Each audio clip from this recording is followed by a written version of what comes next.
আসসালামু আলাইকুম। আমি যে ভিডিওটা করছি সেটা ইংল্যান্ড বনাম ভারতের যেই টেস্ট ম্যাচটা এখন পর্যন্ত চলতেছে সেই টেস্ট ম্যাচ বিষয়ে আমি কিছু কথা বলবো। আমি এখন কথা বলতেছি যখন এই মুহূর্তে উইন প্রেডিকশন দেখাচ্ছে ইন্ডিয়া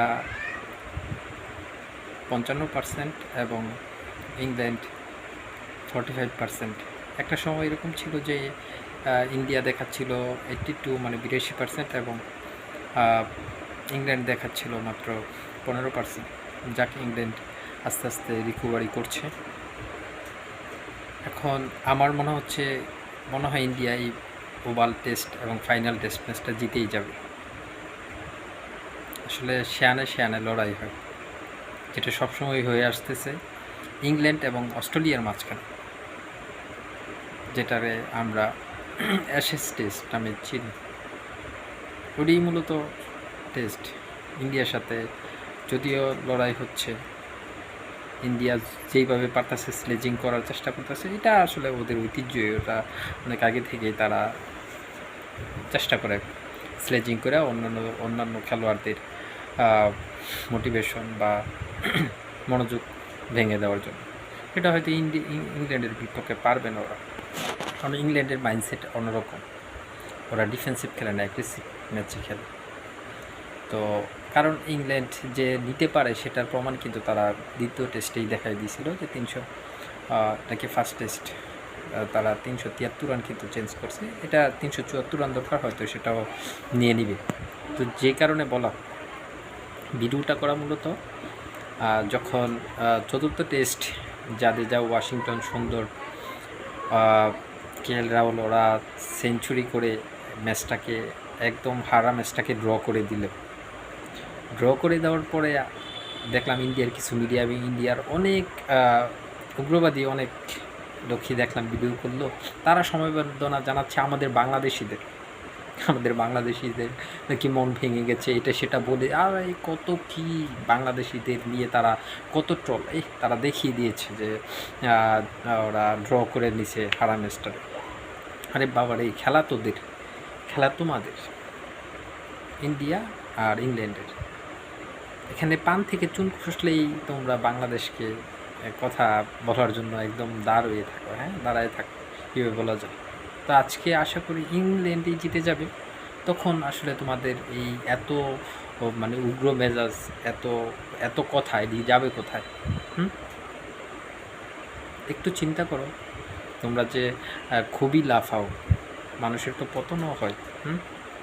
অতিরিক্ত লাফানো কি আসলে ঠিক কিনা?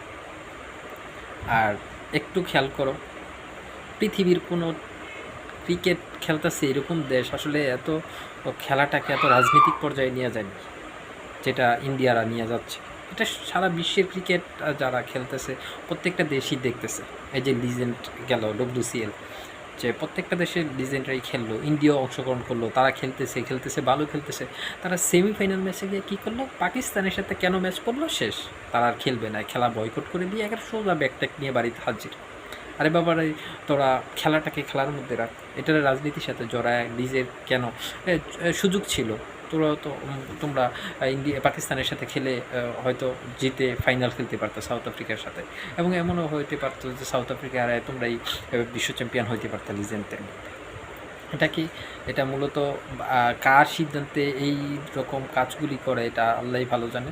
কেননা ইন্ডিয়ার ম্যাক্সিমাম যদি জরিপে যান, দেখবেন ম্যাক্সিমাম ওনারাই খেলাটাকে খেলার জায়গায় রাখতে চায়, রাজনীতিটাকে রাজনীতির জায়গায় রাখতে চায়। কয়েকজন এর সিদ্ধান্তে এরকম উগ্র সিদ্ধান্ত হয়, যেটা আসলে বরাবর জন্য ইন্ডিয়াও যদি একটা জরিপ করে, ইন্ডিয়ারা এই ধরনের সিদ্ধান্তের বিপক্ষে লোকই বেশি পাবে। তাই বলি, খেলাটা খেলার জায়গায় রাখেন। আপনারা যারা ইন্ডিয়া বা ইংল্যান্ডের সাথে খেলতেছেন, আপনাদের টেস্ট ম্যাচ আপনারা আপনাদের যোগ্যতা দিয়ে এখন পর্যন্ত ম্যাচে আসছেন, হয়তো ম্যাচটা হারতেও পারেন বা জিততেও পারেন। তো খেলাটাকে খেলার মধ্যে রাখেন। যে কোনো বিষয়ে যে বাংলাদেশকে ইস্যু করে আপনার বাংলাদেশে কথা বলার জন্য একদম এক পায়ে দাঁড়িয়ে থাকেন, এটা আসলে ঠিক না। ঠিক আছে, আমরা বাংলাদেশ আপনাদের সাথে আমরা মানি যে আপনারা বিশ্ব চ্যাম্পিয়ন, ভালো খেলেন, আমরা বাংলাদেশ ক্রিকেটে আপনাদের থেকে অনেক পিছিয়ে, তাই বলে আপনারা অন্য কারোর সাথেও খেলবেন সেটার জন্য সময়বেদনা আমাদের জানাইবেন, আমাদের বাংলাদেশিদের জানাইবেন যে আমরা যেমন জ্বলে পুড়ে ছারখার হয়ে যেতেছি, এরকম একটা ভাব আপনারা দেখান। আসলে আমরা খেলাটারে খেলার মতো উপভোগ করার চেষ্টা করি, ঠিক আছে? সেটা হয়তো আপনাদের অনেকেই সেটা মানেন না বা মানতে চান না। আমরা বাংলাদেশিরা আসলে কখনোই মানে আগে আগ বাড়িয়ে ঝগড়া করার মন মানসিকতা আগেও ছিল না, এখনও নাই, হয়তো ভবিষ্যতেও হবে না, ঠিক আছে? আমরা আমাদের মতন শান্তিপ্রিয়ভাবে থাকার চেষ্টা করি খেলাটাকে খেলার মধ্যে, এবং জাতিগত দিক থেকে যেইভাবে মানুষের সাথে ভালো মন্দ মিলিয়ে চলা যায় সেই চেষ্টাটাই আমরা করি। দেখেন উগ্রতার দিক দিয়ে আপনারা কিন্তু অনেকটা এগিয়ে যাচ্ছেন। আপনারা আপনাদের নিজের দেশের দিকে তাকাই দেখেন না, আপনারা খেলাটা খেলার মধ্যে রাখেন, নিজের অস্থিরতাটা আমাদের উপর দিয়ে চালিয়ে যাওয়ার চেষ্টা করেন না। আর দেখা যাক কী হয়। আমার প্রেডিকশন অনুযায়ী ইংল্যান্ডই এই ফাইনাল টেস্ট ম্যাচ জিতে তারা তাদের সম্মান তারা তাদের ক্ষমতাটা তারা বুঝিয়ে দেবে, সেটাই আমার মনে হয়। তারপরেও গুড লাক, খেলা তো ক্রিকেট বল, এটা গুল বলের খেলা, যেই সময় যে কোনো কিছু হইতে পারে, এমন হইতে পারে এই ম্যাচটা আবার ইন্ডিয়াও জিতে নিতে পারে, জিতে যেই দেশে জিতুক না কেন। যেহেতু এটা আমার বাংলাদেশ না, আমি দুই দলকেই সাপোর্ট করি, যেই দল ভালো খেলবে তারাই জিতবে। Wish you good luck, thank you very much, আল্লাহ হাফিজ।